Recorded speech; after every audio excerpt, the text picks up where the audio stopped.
Namasté, bonjour mes amis, bienvenue dans cette nouvelle vidéo dans laquelle je vais vous parler de la gestion des émotions.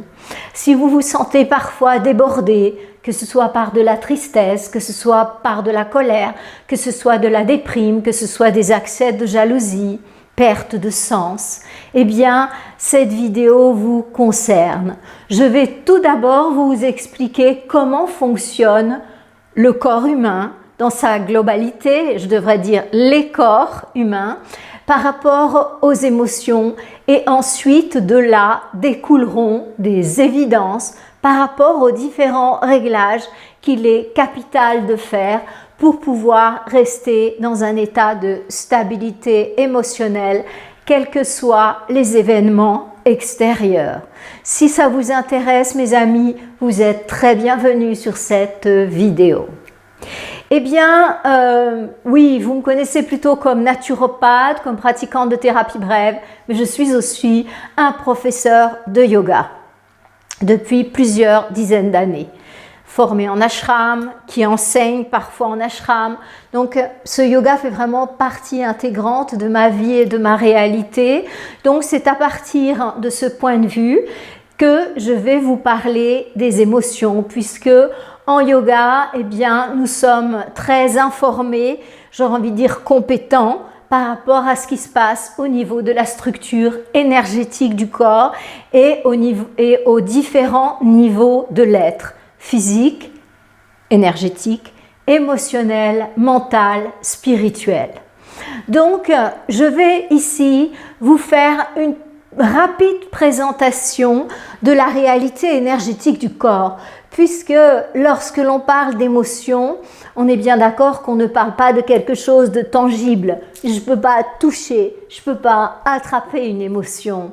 Donc c'est au système du yoga et au système des chakras et des corps subtils auxquels nous allons nous référer pour comprendre comment les choses se passent. Eh bien, le corps physique est l'enveloppe que nous pouvons voir à partir de nos yeux de chair. Mais il y a une matrice électromagnétique, mais une matrice qui est énergie, qui sustente l'ensemble de ce corps.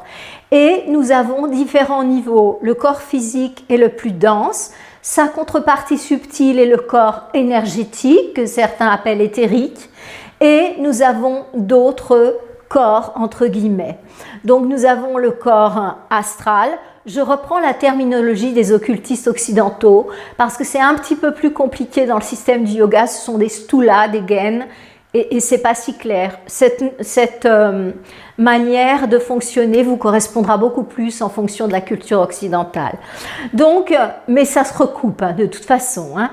Voilà, donc nous avons différents niveaux. Nous avons corps physique, énergétique, nous avons le corps émotionnel que certains appellent le corps astral, nous avons le corps mental et nous avons le corps mental supérieur que certains appellent le corps causal, et puis il y a notre réalité spirituelle qui est divisée elle aussi en différents plans, bon, bouddhiques et autres. Mais je vais m'arrêter là parce que c'est au-delà de notre sujet sinon. Eh bien, ce corps énergétique, en fait, il a 7 organes principaux.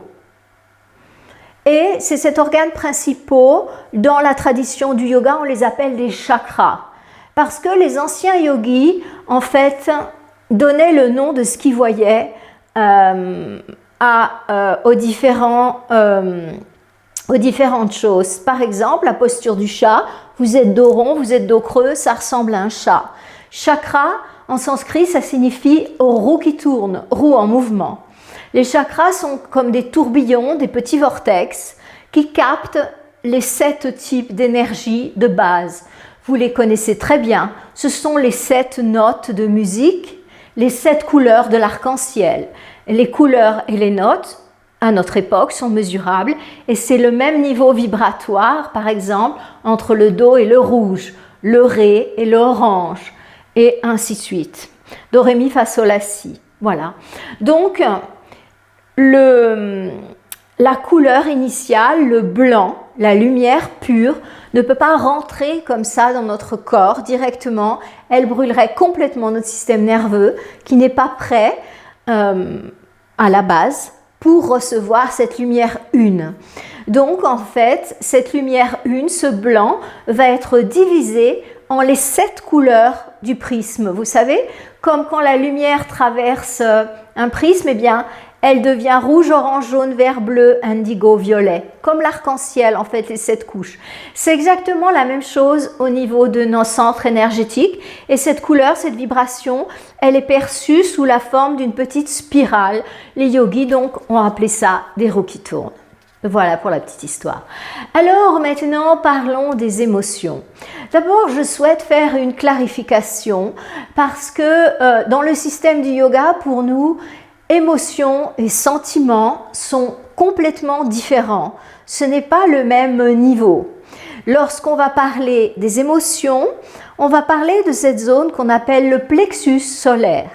Un regroupement de nerfs en médecine s'appelle un plexus. Donc ici, nous avons le plexus solaire. Ici, nous avons un regroupement de nerfs qui a été appelé le plexus cardiaque, plexus laryngé, ainsi de suite. Bien, donc qui est-ce qui, dans toute cette équipe, régit les émotions? C'est ce fameux plexus solaire, ce que les yogis appellent Manipura chakra. Et ça, celui-là est un tout autre chakra. Il est sur un tout autre niveau vibratoire, il a une toute autre fonction. Il s'appelle en sanskrit Anahata chakra. Ce centre énergétique, lui, régit nos sentiments. Et c'est complètement la mayonnaise en général dans la littérature occidentale. Il y a un mélange incroyable entre les émotions et les sentiments. Et pourtant, pour un yogi, ce sont deux réalités complètement différentes. Voyez-vous? Donc je tiens à remettre l'église au milieu du village avant de commencer mon propos. Alors vous allez me dire, qu'est-ce que c'est un sentiment? Un sentiment, c'est l'amour. Le sentiment opposé à l'amour, c'est la haine. Qu'est-ce que c'est qu'une émotion? Une émotion, c'est la colère. Une émotion, c'est la peur. Voyez? La jalousie, le désir. Donc, tout ça, ce sont des émotions. La différence très frappante entre une émotion et un sentiment, c'est, si on a un doute, c'est la durée, en fait. Une émotion, elle vibre tellement fort qu'elle ne peut pas durer. Alors qu'un sentiment, il est profond et il est durable, vraiment durable, parce que l'on dit qu'on est lié entre nous au travers des incarnations, eh bien par nos sentiments, les deux sentiments opposés, l'amour et la haine. Donc c'est quelque chose de très fort et de très durable, amour et haine, qui nous unit au long des incarnations. Voilà, jusqu'à ce qu'on arrive à ce niveau d'équilibre où on s'est libéré de cette vibration de haine pour redevenir pur amour. Bien, parlons maintenant de ce fameux plexus solaire, ce Manipura chakra.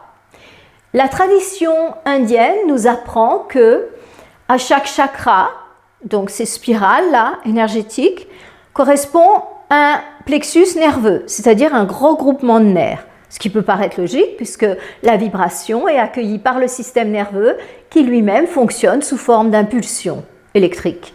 Donc toc, ça rentre dans le corps comme ça. Après, au niveau un petit peu plus dense, eh bien, ça va être une glande ou un groupe de glandes endocrines. Donc à chaque centre énergétique correspond un plexus nerveux et une glande endocrine ou un groupe de glandes endocrines. Je dis un groupe parce que, par exemple, les gonades, elles vont par deux. Les gonades sont les glandes génitales. Les ovaires chez les femmes, les testicules chez les hommes. Voyez? Donc, les surrénales aussi vont par deux. Ici, donc, la glande surrénale qui correspond à cette zone, à Manipura chakra, le régent des émotions, eh bien, c'est le pancréas. Voilà. Et ce qui n'est pas du tout la même chose avec le centre qui régit les sentiments. La glande endocrine, c'est le thymus. Rien à voir. Bien, on continue avec les émotions.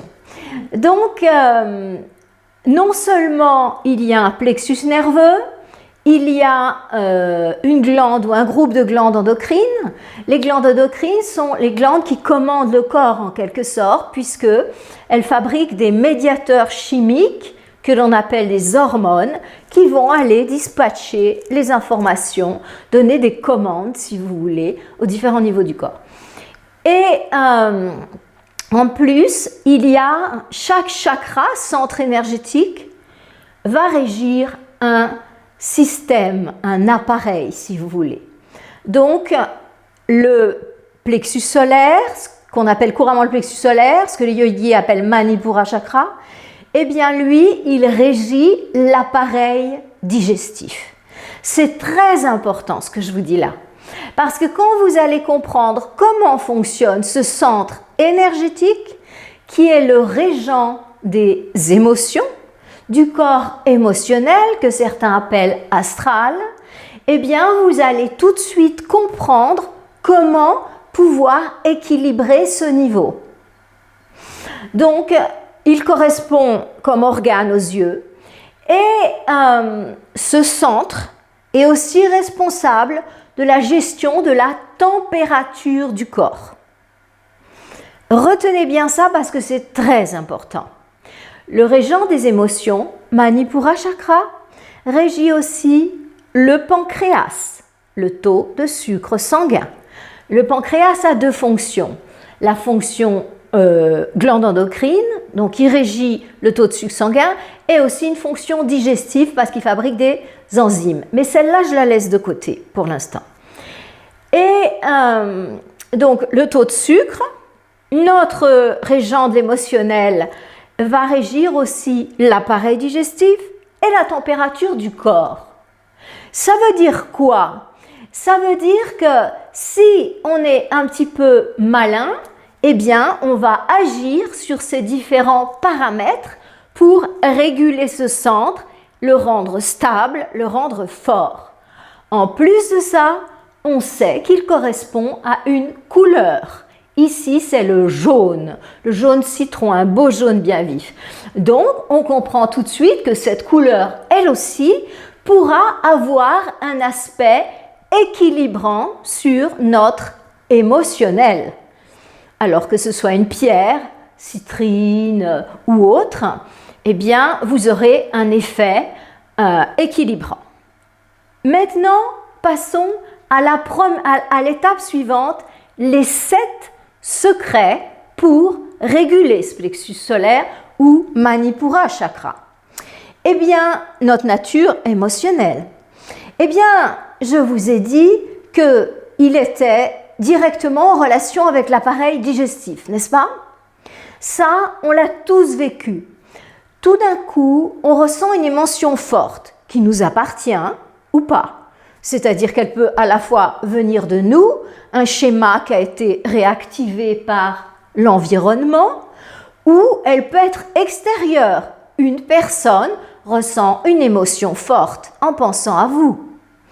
Donc, cette émotion, eh bien, comme nous sommes des capteurs en permanence connectés les uns aux autres, on va la recevoir. Ça peut aussi être le fait d'un lieu. On rentre dans un lieu et ça réactive quelque chose en nous. Voilà. Donc, quelle que soit l'émission que l'on a reçue, eh bien, que ce soit une émission émotionnelle en provenance de l'extérieur ou en provenance de mes propres schémas qui réagissent à une nouvelle, vous voyez, eh bien, la chose est la même. Quand on sent cette tension émotionnelle, on va avoir tendance à manger quelque chose pour se remplir. De préférence, quelque chose de lourd, de sucré, de malsain. Pourquoi?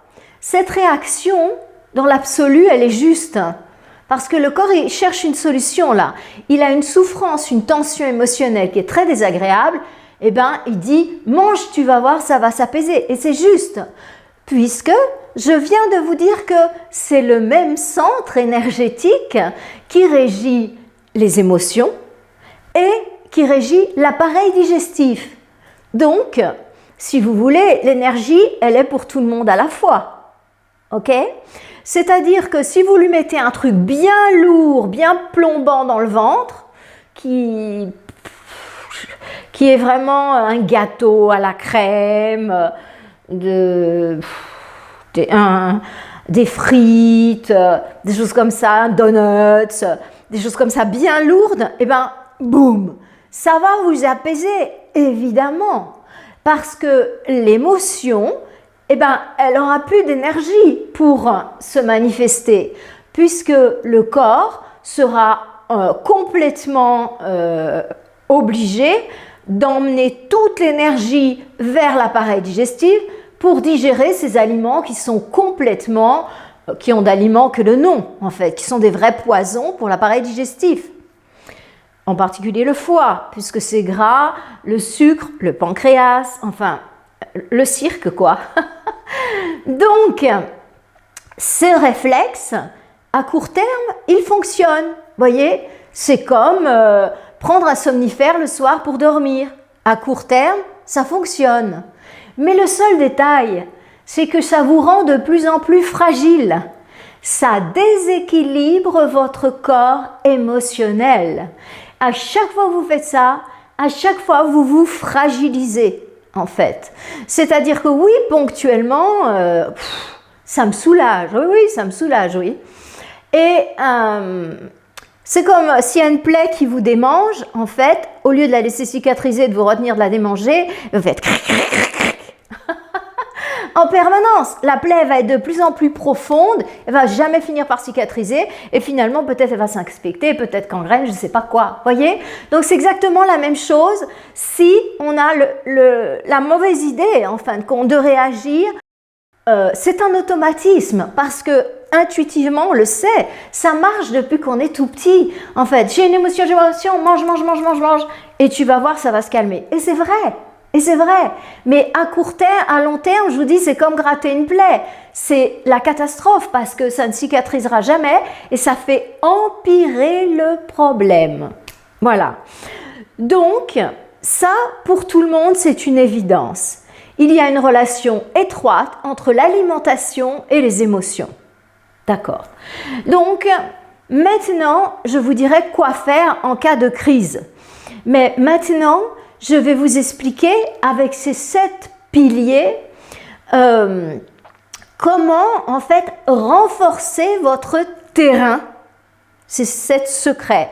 Renforcer votre terrain pour que justement, lorsqu'il y a une stimulation externe ou de toute façon les stimulations sont externes, eh bien que ce soit une nouvelle, que ce soit quelque chose qui va venir résonner négativement en vous et qui va déclencher une émotion, eh bien, comment faire pour que vous arriviez à rester dans ce concept cher à Goenka de équanimité, c'est-à-dire ne pas réagir à ça. Ok, celui-là, il m'a insulté. Ok, bon, c'est comme ça. Ok, mon site internet est tombé. Bon, c'est comme ça. Je vais plutôt m'orienter solution que panique. Voyez, mais ça va tellement vite chez certains que c'est là qu'il faut travailler. C'est là qu'il faut travailler. Donc, il y a des aliments qui vont vous rendre plus sensibles. Des aliments et les drogues, en fait. Les drogues, sur le coup, cannabis et autres, eh bien, sur le coup, elles vous calment. Ça donne une sensation de « waouh, ah, ça y est, je lâche, enfin ». Allez, je me détends. Mais en fait, au niveau du corps émotionnel, c'est une catastrophe parce qu'après, ça vous rend de plus en plus sensible. Donc, ce type de substances sont vraiment, vraiment à éliminer. On n'y arrive pas forcément seul, mais il y a des tas de pratiquants en thérapie brève, dont je fais partie, qui peuvent vous aider à arrêter ces substances. C'est notre métier. Comme un boulanger sait faire du pain, en tout cas on espère, nous savons tout à fait travailler à ce niveau. Bien, donc il y a des aliments qu'il va falloir éviter. si vous voulez avoir la stabilité émotionnelle. Et il y en a d'autres qu'il va falloir favoriser. Donc, je vous ai dit que la glande endocrine qui correspond à Manipura Chakra, c'est le pancréas. Le pancréas, c'est une grosse glande endocrine. Je vous ai dit, elle a aussi une autre fonction, mais arrêtons-nous sur la fonction endocrine. C'est une grosse glande qui régit le taux de sucre dans le sang par l'intermédiaire de deux hormones, insuline et glucagon, qui sont antagonistes. Une fait monter, l'autre fait descendre le taux de sucre sanguin. Et ces glandes endocrines, ce sont réellement les cerveaux de ces chakras. C'est là où s'emmagasinent les données, ce sont des cerveaux, les glandes endocrines. Et c'est le cerveau qui régit votre nature émotionnelle. Donc, le pire aliment pour l'équilibre émotionnel, c'est le sucre. Parce que le sucre va vous apporter des états dépressifs. Le sucre, c'est vraiment un poison violent pour la stabilité émotionnelle. Voilà. Donc, je parle de sucre chimique, mais saccharose, mais je ne parle pas du tout du sucre des fruits, des fruits frais, des dattes, Non, je parle vraiment de ce sucre que nous, chez nous, de synthèse, on le fait avec de la betterave ou avec de la canne. Enfin, c'est ce type de sucre dont je vous parle, qu'il soit blanc, qu'il soit brun, qu'il soit de la mélasse, c'est du sucre. Et ça, c'est une importante atteinte portée à votre équilibre émotionnel. Voilà. Après, il y a des aliments qui excitent. Enfin, si je peux appeler aliment l'alcool, en fait. Ça rentre dans la bouche, bon. Mais il y a des substances, voilà. Ce mot est plus approprié. Donc, il y a des substances qui sont excitantes, comme l'alcool, comme la viande, et qui vont, en particulier la viande rouge, qui vous rendent plus agressif. Si vous avez tendance à la colère, que vous voulez être de plus en plus en colère, prenez de l'alcool, prenez de la viande rouge, vous êtes sûr de votre coup, vous allez faire des crises de colère épouvantables. Au contraire, si vous voulez vous apaiser, retrouver le calme intérieur, évitez absolument l'alcool et les viandes, en particulier viande rouge. Mais les viandes, avec leur côté acidifiant, ont un effet plutôt pervers sur le corps. Et le fait d'avoir beaucoup d'acidité dans le corps, ça a tendance à stresser, ça a tendance à rendre nerveux, voyez. Donc, les aliments comme ça, c'est pas les amis. Donc, je vous donne, là, à travers mes 7 piliers, j'ai 7 niveaux. Donc, je ne vous donne pas en détail, mais simplement, sachez que le sucre est le grand ennemi et que c'est la clé de la dépression. Et sachez que viande rouge, alcool, ce sont vraiment des puissants dynamiseurs de la colère, en fait, de l'agressivité, voyez. Donc, voilà. Je n'en fais pas plus là, maintenant je vous dis les aliments positifs. Les aliments positifs qui vous apaisent, qui vous équilibrent au niveau émotionnel, ce sont les animaux que nos amis, les aliments que nos amis, les animaux, consomment dans la nature. L'organisme le plus proche de l'être humain, c'est le singe. Donc, il va se nourrir de fruits, de noix, voyez. Donc, en fait, plus nous allons nous approcher d'une nourriture qui est en harmonie avec notre nourriture naturelle, celle que la nature nous offre naturellement, eh bien, plus notre terrain va s'équilibrer, se stabiliser. Pourquoi? Parce que notre vibration va monter et on va rentrer dans une vibration de plus en plus harmonieuse avec les rythmes naturels. Voilà. Je suis désolée si certains pensent que c'est très bien de manger de la viande pour le corps humain. Maintenant, il y a des tas de recherches et de livres je ne vais même pas en parler. Mais en fait, ce sont des éléments, des aliments qui sont très déséquilibrants au niveau émotionnel. Parce que la viande, c'est un animal mort en fait. Quand vous mangez un animal mort, un bout de cadavre si on peut dire, eh bien en fait cet animal, au moment de se faire tuer, il a une peur immense. Vous avez déjà vu comment ils sont transportés. Donc, ils savent, les animaux, longtemps à l'avance ce qui va leur arriver.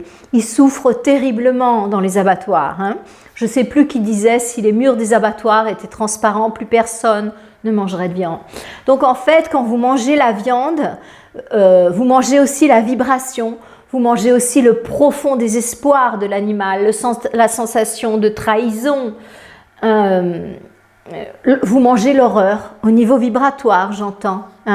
Sans parler au niveau physiologique de l'effet de la viande, acidifiant, fatigue les reins, le foie. Bon, ça, c'est un autre registre, je ne m'y attarde pas. Que vous mangiez de la viande de temps en temps parce que vous aimez ça et que vous n'avez pas envie d'arrêter, c'est une chose. Ça vous regarde. Mais en revanche, que vous en mangiez régulièrement et tous les jours, ça, c'est une catastrophe pour votre équilibre émotionnel. C'est sûr et certain. Et en plus, ça vous endort la tête. Vous n'avez pas autant de clarté, de vision, parce qu'en fait, ça demande beaucoup. La viande demande beaucoup au corps pour pouvoir être digérée, puisque, comme je le disais dans une autre vidéo, eh bien, il va falloir... on ne peut pas digérer les protéines animales. Il faut d'abord les dégrader en acides aminés pour pouvoir les assimiler. Ça veut dire quoi? Ça veut dire que ça demande tout un travail au corps. C'est lourd pour les reins, c'est lourd pour le foie. Enfin bon, voilà. Donc les aliments le plus proche possible de leur état naturel, les aliments végétaux, eh bien, seront les meilleurs pour votre équilibre émotionnel. Je vous renvoie à mon livre Alimentation du Nouveau Monde, d'ailleurs je ne l'ai pas ici, Alimentation du Nouveau Monde, vous le trouvez sur mon site qui porte mon nom, florenceacasse.com, ou dans n'importe quelle librairie, et qui sera peut-être plus rapide que moi d'ailleurs à vous l'envoyer, sera peut-être plus facile pour vous. Et dans ce livre, vous avez toute l'explication d'une nourriture saine et bienveillante qui va vous apporter un terrain émotionnel bien stable. Voilà. Donc, ça, c'était le secret numéro 1, c'est avoir une nourriture adaptée. Ne pas manger les poisons, ceux qui vont déséquilibrer mon corps émotionnel, et au contraire, manger des aliments qui ont une belle énergie, qui ont une énergie haute, proche de la nature et de ma nature. Et ça va vous permettre de monter au niveau vibratoire et d'être beaucoup moins affecté par les impulsions basses. Lorsque je parle d'alimentation, je passe au secret numéro 2, eh bien, c'est de faire des pauses alimentaires. Et c'est d'une logique implacable parce que je viens de vous expliquer que ce plexus solaire régit aussi bien les émotions que l'appareil digestif. Donc, en fait, lorsque vous allez faire une pause alimentaire, un jeûne, outre le fait de régénérer votre appareil digestif, puisque un repas prend pratiquement 80% de l'énergie du corps pour être digéré, donc c'est très coûteux, eh bien, c'est vrai que le jeûne va être très propice à régénérer les organes vitaux. Le corps est intelligent, cette énergie qui n'est pas utilisée pour la digestion va aller directement au niveau des organes vitaux pour les régénérer. C'est une vraie source de jeunesse, de santé, c'est absolument formidable. Mais pendant le moment justement où on arrête de manger, eh bien là, on va être face à certaines émotions qui vont essayer de remonter comme ça et de reprendre le pouvoir. Mais pas de chance, parce que dans la mesure où justement on arrête de manger, eh bien toute l'énergie est consacrée à la régénération. Donc toute l'énergie va dans le sens de la vie et de la croissance. Donc ces émotions, jour après jour, elles finissent par lâcher faute d'être nourries. En fait, lorsqu'on jeûne, eh bien, on affronte ce que j'aurais envie de dire la bête en nous. Voyez, cette bête qui nous dit permettez-moi d'appeler bête, je n'ai pas trouvé mieux. Donc, cette même bête qui nous dit « Vas-y, mange du chocolat, vas-y, reste encore un peu au lit. » Ah ouais, il reste encore 10 minutes. Allez, on profite des 10 minutes restantes et après, on est tout du long en retard. Bon, voilà. Et c'est en permanence, en fait, on vit en permanence cet affrontement entre la bête en nous et la conscience, en fait.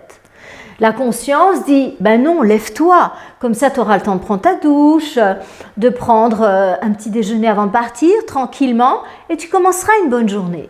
Et la bête, elle est là, elle dit, oh non, qu'est-ce qu'on est bien dans ce lit, et puis il fait froid dehors, et puis, oh, encore une journée de merde, excusez-moi, et ta. Et la bête, si vous la laissez faire, vous passez la journée au lit. Certains prendront de la bière, des chips, se mettront devant leur télé ou leur smartphone et puis toute la journée comme ça sans rien faire, voyez. Donc c'est ça la bête qui nous déborde. Eh bien, quand on adopte ce mode de vie, certainement qu'on devient de plus en plus sensible au niveau émotionnel, on se met à voir que le négatif des choses et on est de progressivement en perte de sens. Voilà, donc c'est assez simple. Si vous voulez être dans un état de déséquilibre émotionnel total, allez dans le sens de la dépression, et bien vous suivez la bête, vous suivez ce qu'elle vous dit. Te lève pas le matin, mange bien tard le soir, puis fais-toi un bon gros repas, parce que tu vas voir que tu vas trouver plein d'excuses pour te faire un bon gros repas le soir. Ouais, c'est une récompense. Ouais, c'est le moment où je vois ma famille. Ouais, d'accord, mais tu peux pas te récompenser autrement qu'en te gavant comme un cochon et puis en te relevant encore plus fatigué que le soir quand tu t'es couché. Je sais pas. Donc, en fait, si vous voulez, l'émotionnel, c'est vraiment comme, en fait, un chien.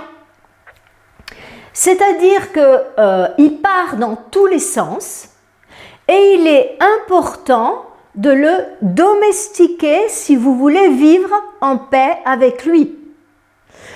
Alors, si vous le laissez partir dans tous les sens, le chien, les petits chiots, ils font pipi caca dans la maison, je vous signale, et on doit leur apprendre. Donc, en tout cas, moi j'ai toujours vu ça avec les miens. Donc, c'est pareil l'émotionnel. Il va falloir lui apprendre les règles. Non, ça c'est non. Tu vois, manger comme un cochon le soir, non, ça c'est non. Parce que j'ai bien compris que la nuit c'est fait pour régénérer le corps.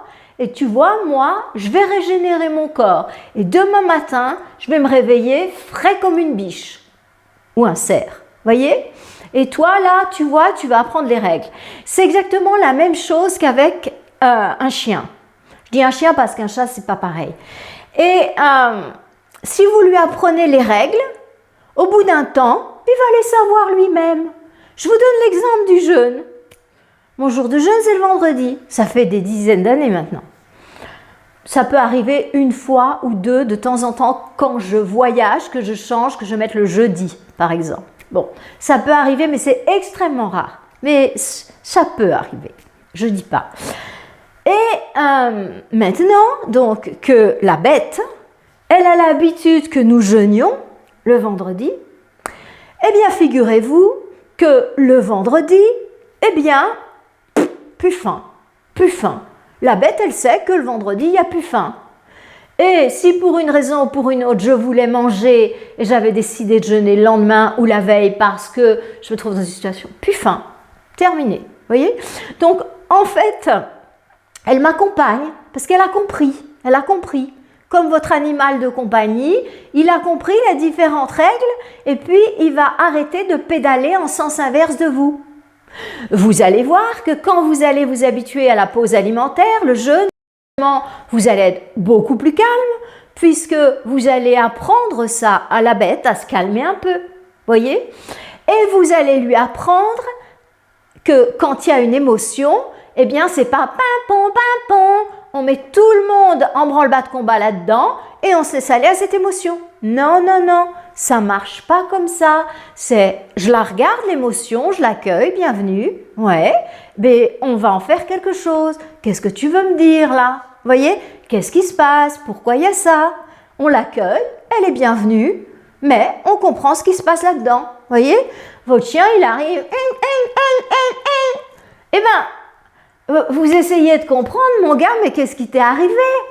Ben, peut-être il s'est fait mordre par le chien du voisin, peut-être il s'est fait piquer par un temps, j'en sais rien moi. Donc vous essayez de comprendre ce qu'il a et puis vous résolvez le truc. C'est exactement pareil avec une émotion. Vous l'accueillez, elle a un message, vous accueillez le message avec et puis vous résolvez le truc en fait, sans rentrer en confrontation. L'accueil, je comprends et j'intègre. Vous voyez? Donc continuons à parler du terrain. Je vous parlerai après comment faire quand une émotion nous déborde. Ça, c'est simple. Donc, les aliments justes. Évitez les aliments poisons pour l'équilibre émotionnel. Ensuite, je vous dis le jeûne. Pour la même raison, appareil digestif et équilibre émotionnel. Mais je vous ai dit aussi le plexus solaire, il régit la température du corps. Ah ben les amis, si vous voulez faire un reset émotionnel, alors là, bon, le jeûne, c'est le numéro 1 pour le reset émotionnel, ça, il n'y a pas photo. Mais essayez la douche froide, vous m'en direz des nouvelles. Douche froide, bain froid, éventuellement baignade en eau froide. Vous avez un reset émotionnel total parce que toute l'énergie est mobilisée dans le système de survie. C'est un autre chakra qui régit la survie. C'est Svadhisthana Chakra, le fameux centre sexuel. C'est le garant, si vous voulez, le régent de la vie dans le corps. C'est par ce centre qu'on donne la vie au bébé. C'est par ce centre qu'on donne vie à nos projets. Et c'est par ce centre que la vie circule dans notre corps. Donc il est super puissant. Là, il y a l'instinct de survie. L'instinct de survie personnel, et l'instinct de survie de la race, donc la procréation. Et donc, quand vous êtes dans l'eau froide, il y a un gros pimpon intérieur, vous voyez, et justement, toute l'énergie va être mobilisée pour la survie. Donc, il y a tout un tas de processus, je ne vais pas rentrer en détail ici, au niveau physiologique, de régénération, d'activation de la circulation du sang. Et au niveau émotionnel, il y a complètement un reset. Je vous assure que le matin, quand vous sortez de la douche froide, vous avez l'esprit clair. Et vous n'avez plus d'état émotionnel. Moi, mes patients, je leur donne plus, enfin, il existe des antidépresseurs naturels très puissants. Ça peut m'arriver d'en prescrire. Quand quelqu'un est vraiment au fond, n'arrive même plus à prendre la douche froide et machin. Mais la majorité des gens, je leur enseigne comment prendre les douches froides. On commence progressivement. Écoutez ma vidéo sur l'eau froide.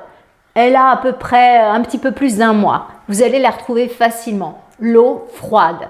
Ça, si vous voulez l'équilibre émotionnel, c'est un des 3 secrets de base. L'alimentation, le jeûne, l'exposition au froid. Vous allez voir que là-dedans, ça va pulser. Je vous le dis. Ça, vous avez pu être dans l'état comme ça, vous voyez, l'état perdant-perdant. Vous voyez, vous êtes là. Ah, vous sortez de la douche froide. Ah, ça y est les gars. On commence par quoi? Vous voyez, mais je vous assure, hein, le matin, moi, je kiffe ma douche froide maintenant. J'ai mis du temps, hein, parce que j'ai une grande frileuse devant l'infini. Hein. Mais maintenant, je me dis... Ah, ça y est les gars, je suis vivante. Et c'est un grand kiff quoi. Et je vous dis que les préoccupations et tout, il n'y a plus rien. Parce que ça décape quand même. Hein, ouais.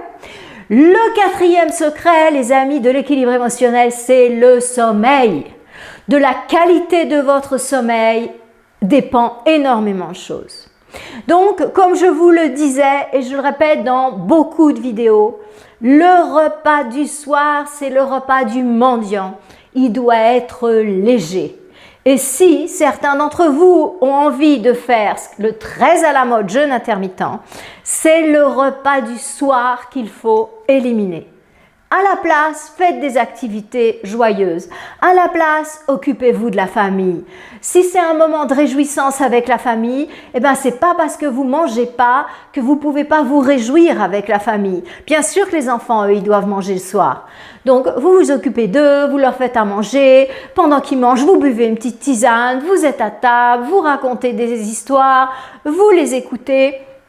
C'est un moment convivial. C'est pas parce que on est devant une choucroute garnie ou un cassoulet ou une fondue ou je ne sais quoi qui va vous plomber toute votre nuit que on est plus heureux en famille. Voyez-vous, parfois on prend un petit thé avec quelqu'un et ça reste un moment gravé en nous comme étant quelque chose de très beau. Et expérience vécue, je peux vous dire que avec le temps, les gens s'habituent à ce que vous soyez avec votre tisane et c'est incroyable. Mais si, pour une raison ou pour une autre, vous remangez le soir, une petite pomme, un truc, « Ah, tu manges toi maintenant le soir ?» Et c'est incroyable, c'est vraiment amusant comment l'entourage réagit, quoi. Donc, au début, on dit « Ah, tu manges pas, gna gna ». Et après, en fait, ils vont tellement aimer ce moment où vous êtes pas, vous êtes là, vous pouvez parler, vous pouvez échanger, vous pouvez animer. Et du coup, ils aiment. Et après coup, si vous recommencez, vous mangez une petite soupe ou quoi parce que vous avez eu froid ou voilà, vous avez envie de manger, pourquoi pas, un petit bout, eh bien, ah tu manges toi maintenant le soir? C'est trop drôle quoi, c'est trop drôle les réactions des êtres humains.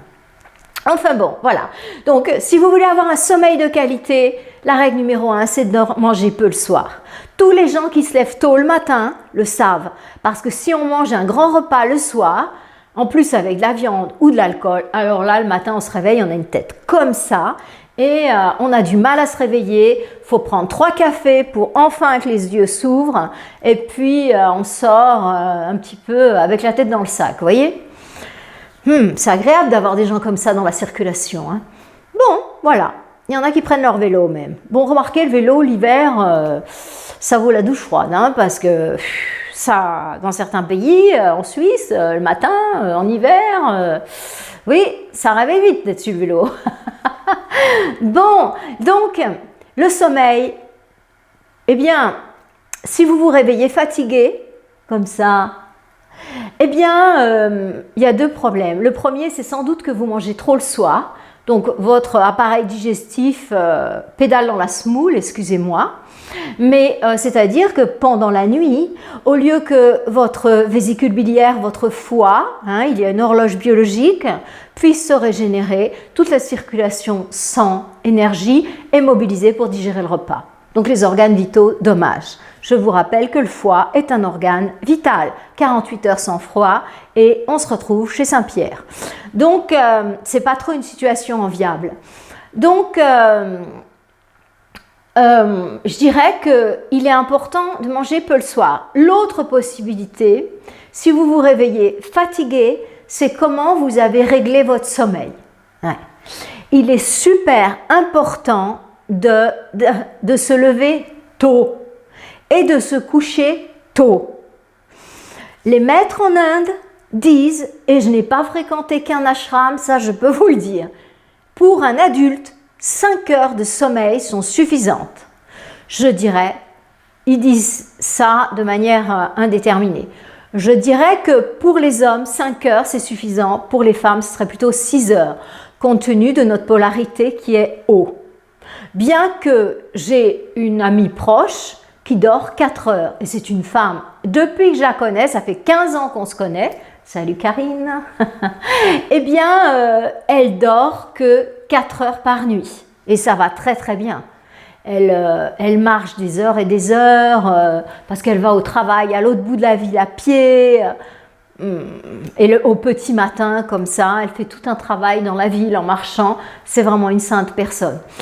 Enfin bon, donc pour vous dire que, en fait, ne pensez pas que plus vous dormez, plus vous régénérez. C'est totalement faux.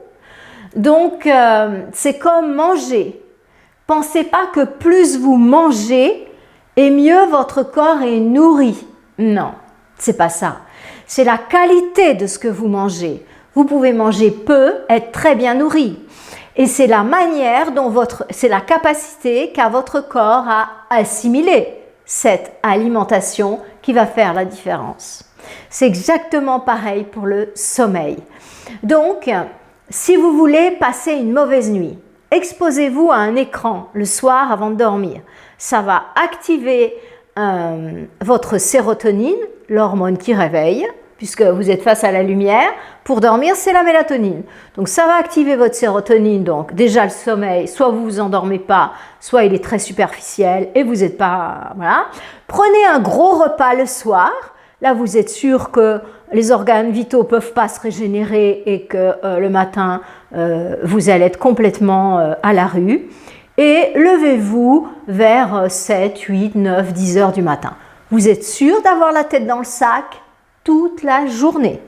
Et quand on est dans cet état-là, eh bien malheureusement, on a tendance à voir le côté négatif des choses. Il n'y a rien qui va. Il n'y a rien qui va. Et quand on est dans cet état d'esprit et dans ce mode vibratoire, qu'est-ce qui se passe?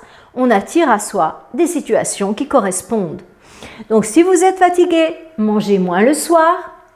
Ne vous exposez pas aux écrans au moins 2 heures avant de dormir. Je dis pas de pas lire 1, 2, 3 WhatsApp ou ça. Ok, mais rester exposé, non. Regardez une vidéo, non. Si vous voulez écouter la vidéo, vous fermez le téléphone, vous l'écoutez, tout va bien. Mais stimuler la sérotonine, non. D'accord? Donc, et si vous voulez être la tête dans les choux, eh ben, réveillez-vous à 7h, 8h, 9h, 10h. Vous êtes sur votre coup, vous avez la tête dans les choux. En fait, si vous levez tôt, le soir, vous serez fatigué et vous allez vous endormir tôt. Voilà. Donc, je dirais qu'il y a différentes heures de réveil pour les gens qui pratiquent la méditation et les héros, en fait, dans nos sociétés, se lèvent à 4 heures. Donc, je pense à des gens comme les gens phares, comme Joe Dispenza, comme Anthony Robbins, enfin, les leaders, beaucoup de leaders se lèvent à 4 heures. Et aussi les personnes qui sont en démarche spirituelle. Donc, dans les ashrams, la cloche sonne autour de 3h50, 4h, quelque chose comme ça. Les monastères aussi, les sœurs se lèvent, les premières prières. Enfin, dans le monastère que je fréquente pour mes retraites, c'est à 3h30 les premières prières. Donc, vous imaginez, ouais. Donc, je dirais que 4 heures, le réveil entre 4 heures et 4h30, c'est vraiment pour les gens qui ont travaillé sur eux, qui sont en pratique spirituelle et qui ont vraiment, qui ont fait quelque chose en fait. Pour les autres, 5 heures, c'est très bien. C'est très bien. 5 heures, 5h30, 6 heures. Et après, quand vous dépassez 6h30, ça commence à être louche. C'est que votre sommeil n'a pas été suffisamment de bonne qualité pour que vous puissiez vous lever à l'heure requise. Voyez-vous, tous les oiseaux se lèvent à la même heure, ils ne traînent pas au lit, enfin. Donc, posez-vous la question. Et vraiment, le dérèglement du sommeil, c'est c'est quelque chose qui dérègle énormément au niveau émotionnel parce qu'on devient mou, voyez, on est débordé par l'eau, le feu s'éteint et du coup, on se met à procrastiner, on se met à voir tout qui va mal, voyez. Donc, je dirais que le 4e secret pour votre équilibre émotionnel, c'est avoir un bon sommeil, respecter son sommeil, dormir peu et de qualité. Le 5e secret de l'équilibre émotionnel, je l'appellerais la libération émotionnelle. C'est-à-dire que nous avons en nous tout un tas de mémoires en fait, positives et moins positives. Et donc, ces mémoires ont tendance à occasionner des tensions intérieures. Et il est absolument capital, lorsqu'il y a quelque chose qui revient régulièrement et qui vous tend comme ça, à chaque fois que je vois un chien, je suis en peur panique, à chaque fois que... Eh bien, ça, ce sont des choses qu'il est important de régler. Ou bien, j'arrive pas à faire ceci, je suis toujours en état d'échec, et ça vous rend triste, hein. Ça vous... Oui, vous êtes en perte de sens, du coup. Donc, ces choses-là, donc je dirais que c'est le 5e pilier, donc, le 5e secret, c'est de travailler au niveau émotionnel pour justement libérer ces tensions émotionnelles. L'étage numéro 1, c'est bien entendu de faire de la thérapie brève pour qu'un coach thérapeutique, un thérapeute, vous aide dans le sens de cette libération. Ça fonctionne très bien, je le pratique et je sais de quoi je parle. Il y a une autre possibilité de libérer ces émotions, il y en a d'autres, hein. Vous avez chacune la vôtre, c'est d'aller faire du sport en fait. Et quand vous allez faire du sport, vous allez doper votre corps, vous allez doper dans le sens où vous allez être beaucoup dans cette énergie de feu, d'action, voyez?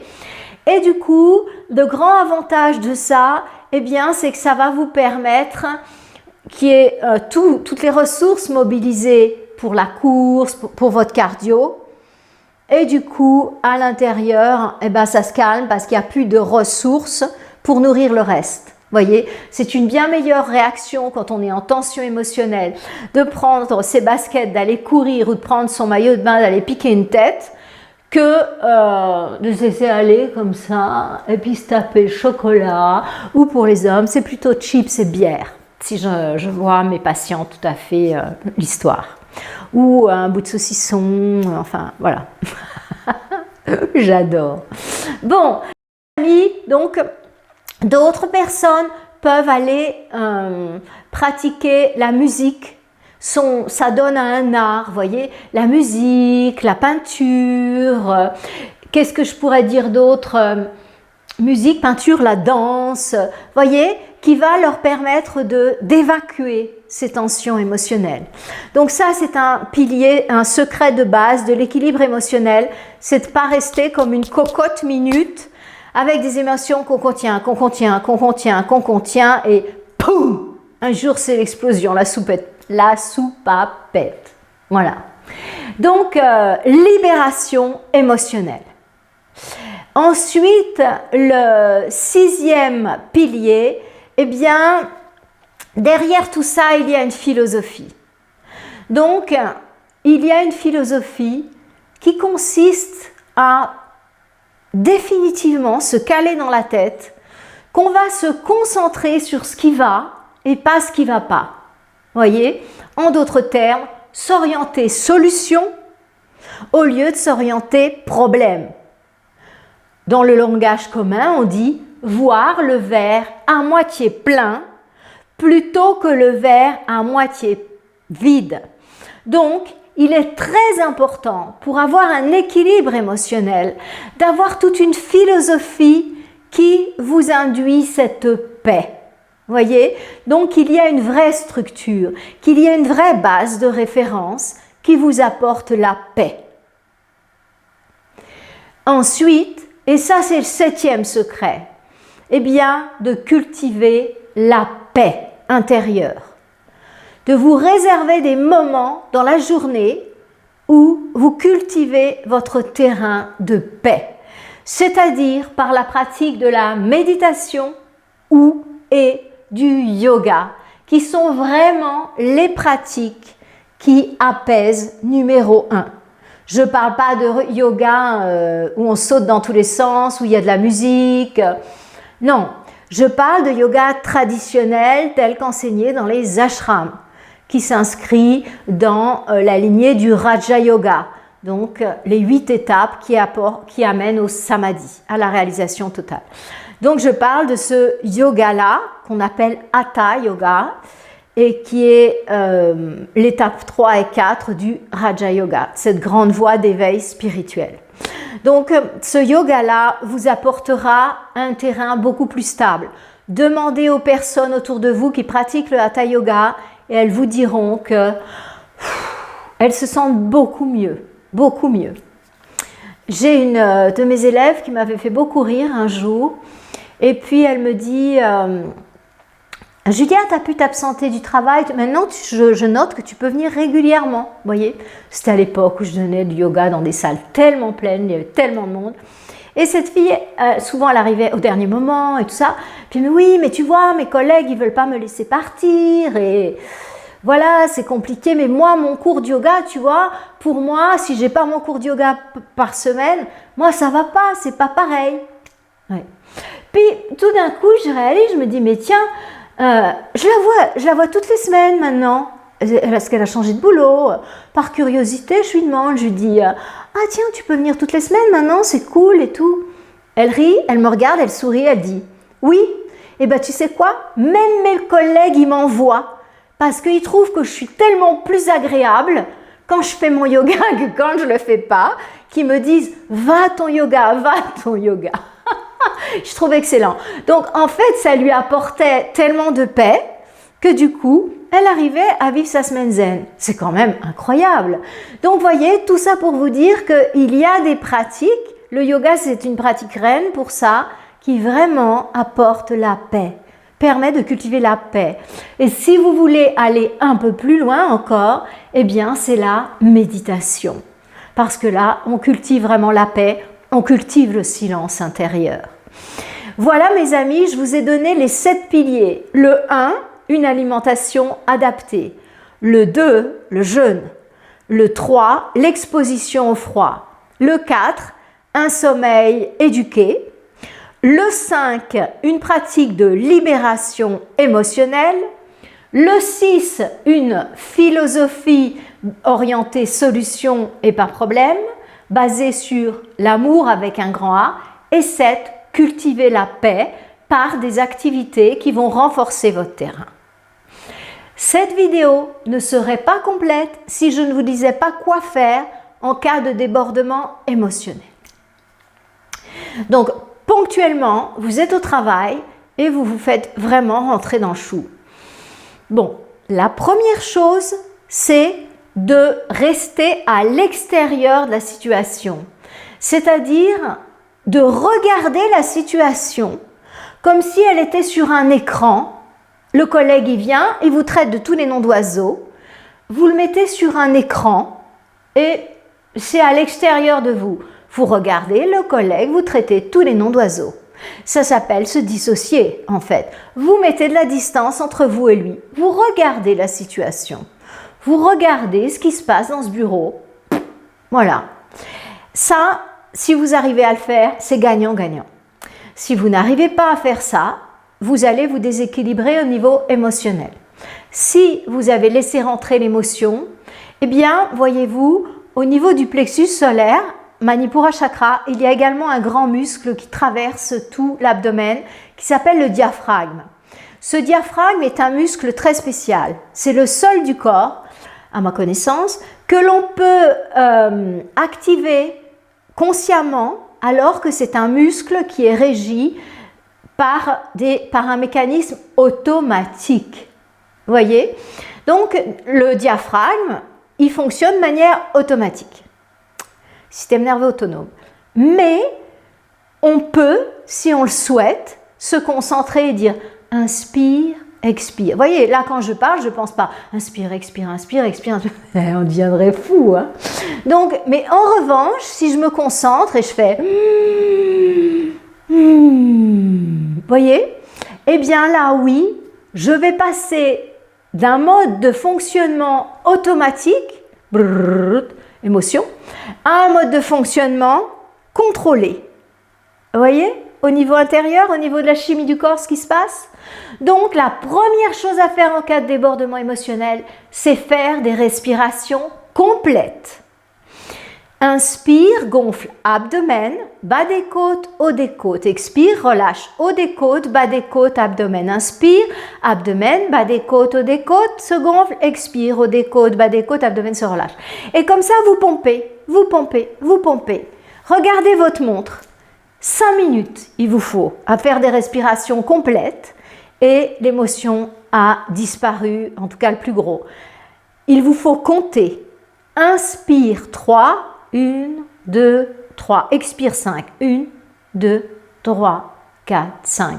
Vous pouvez combiner avec la marche si vous marchez. 3 pages inspire, 5 pages expire. Et vous allez retrouver l'équilibre émotionnel. C'est garanti, c'est garanti. Pourquoi? Eh bien parce qu'en respirant profondément comme ça, vous allez déjà passer d'un mode de fonctionnement automatique à un mode de fonctionnement contrôlé. Ok. Vous allez réoxygéner vos muscles et votre cerveau. Vous allez donner un massage à la zone justement qui régit les émotions, le plexus solaire. Voyez? Donc, c'est mathématique, vous allez vous calmer. Et en plus, vous allez régir la quantité d'oxygène que vous envoyez au cerveau.